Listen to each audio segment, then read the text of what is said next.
HP ലാപ്ടോപ്പിൽ 360 ലാപ്ടോപ്പിന്റെ mother ബോർഡാണ്. ഇത് ഡെഡ് കണ്ടീഷനിൽ വന്ന ലാപ്ടോപ്പാണ്. ഇത് ചെക്ക് ചെയ്ത് നോക്കുമ്പോൾ ഇതിന്റെ ചാർജിങ് സൈഡിലെ IC ഓവർ ഹീറ്റ് ആവാണ്. ലാപ്ടോപ്പ് ടോട്ടലി ഭയങ്കരമായിട്ട് ഹീറ്റ് ആവണം ഓവർ കറണ്ട് എടുത്തിട്ട്.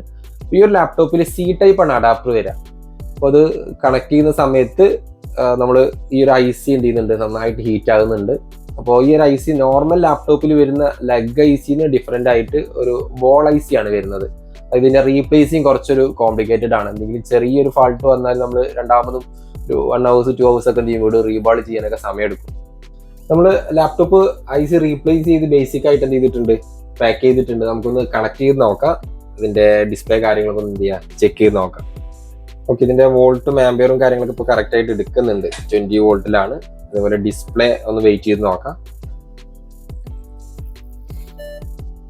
ഓക്കെ, ലാപ്ടോപ്പ് ഇപ്പോൾ പവർ ഓൺ ആയിട്ടുണ്ട്. അപ്പോൾ നിലവിൽ ഇതിന്റെ ആ ഒരു ICയുടെ ഇഷ്യൂ മാത്രമേ ഉള്ളൂ. ഒന്നെങ്കിൽ ലാപ്ടോപ്പിലെ ആ ഒരു ചാർജിങ് കൺട്രോളർ IC ഡസ്റ്റ് ആയിട്ട് ഷോർട്ട് ആയതാണ്, അല്ലെങ്കിൽ നമുക്ക് അഡാപ്റ്റർ വഴി ഓവർ വോൾട്ടേജ് എന്നിട്ട് ഡാമേജ് ആയിട്ടുള്ളതാണ്.